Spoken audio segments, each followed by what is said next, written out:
কোটা সংস্কারে আন্দোলনে ছাত্র জনতার গণ অভ্যুত্থানে পতন হয় শেখ হাসিনা সরকারের। গত 5ই আগস্ট আওয়ামী লীগ সরকারের পতনের পর 8ই আগস্ট অন্তর্বর্তী সরকারের প্রধান হিসেবে শপথ নেন ডক্টর মোহাম্মদ ইউনূস।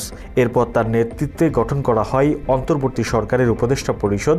নতুন সরকারের দায়িত্ব গ্রহণের আজ 2 মাস পূর্ণ হয়েছে। তাই প্রশ্ন থেকেই যায়, কতটা প্রাপ্তি আর অপ্রাপ্তির দোলাচলে দুলছে বর্তমান সরকার।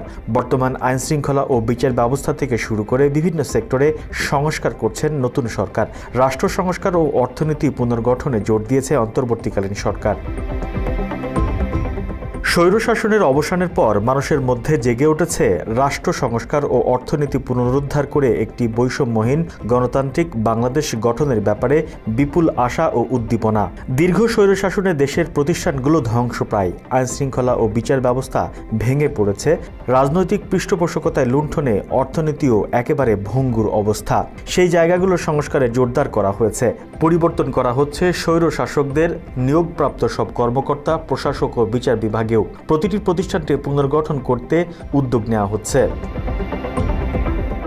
অন্তর্বর্তী সরকার গঠনের পর থেকে বেশ কয়েকটি বিষয়ে গুরুত্ব দিয়েছেন ডক্টর মোহাম্মদ ইউনূস। তার মধ্যে রয়েছে জুলাই ও আগস্টের হত্যাকাণ্ডের বিচারে জাতিসংঘের নেতৃত্বে স্বাধীন ও নিরপেক্ষ তদন্ত পরিচালনা করার জন্য জাতিসংঘের মানবাধিকার দপ্তরকে আমন্ত্রণ জানানো,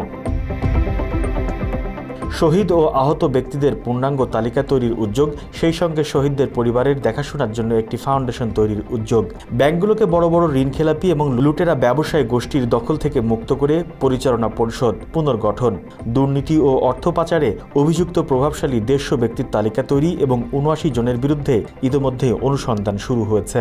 15% হারে আয়কর পরিশোধ করে অপ্রদর্শিত পরিসম্পদ অর্থাৎ কালো টাকা সাদা করার বিধানও বাতিল করা হয়েছে। গণশুনানি ছাড়া নির্বাহী আদেশে বিদ্যুৎ ও গ্যাসের মূল্য বৃদ্ধি না করার সিদ্ধান্ত।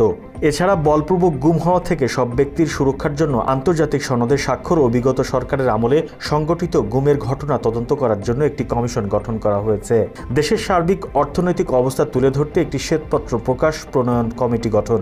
দীর্ঘদিন ধরে অমীমাংসিত তিস্তার পানি বন্টন চুক্তি, আন্তর্জাতিক আইন অনুযায়ী বাংলাদেশ ও ভারতের মধ্যে আন্তঃসীমান্ত পানি বন্টন বিষয়ে ভারতের সঙ্গে আলোচনার তাগিদ দেওয়া হয়েছে। সংবাদ মাধ্যমকে স্বাধীনভাবে কাজ করার পরিবেশ প্রদান ও প্রধান উপদেষ্টা কর্তৃক সরকার পরিচালনায় ভুল ত্রুটি ধরিয়ে দিতে গণমাধ্যমকে সোচ্চার থাকার আহ্বান জানানো। এছাড়া দ্রুততম সময়ের মধ্যে মেট্রো রেল চালু, শুক্রবারও মেট্রো রেল চালু রাখার সিদ্ধান্ত সরকারের নেওয়া ইতিবাচক সিদ্ধান্ত বলেই মনে করছেন অনেকেই।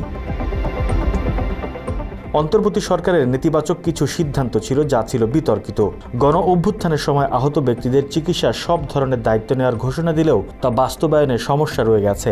জুলাই হত্যাকাণ্ড অংশগ্রহণকারী ও হুকুমের আসামিদের শনাক্ত করা ও গ্রেপ্তার প্রক্রিয়া চলছে অত্যন্ত ঢিমে তালে। প্রধান উপদেষ্টা ডক্টর মোহাম্মদ ইউনূসের সঙ্গে আওয়ামী লীগ ও 14 দলীয় জোট ছাড়া অন্যান্য সব রাজনৈতিক দলগুলোর প্রতিনিধিরা বৈঠক করেছেন, যেখানে বিএনপি, জামাত ইসলামী সহ বিভিন্ন রাজনৈতিক দলের শীর্ষ নেতারা সাক্ষাৎ করেন। দলের শীর্ষ প্রতিনিধিরা বৈঠকে রাজনীতিতে সংস্কার ও নির্বাচনকে ঘিরে তাদের বিভিন্ন প্রস্তাবও তুলে ধরেছেন।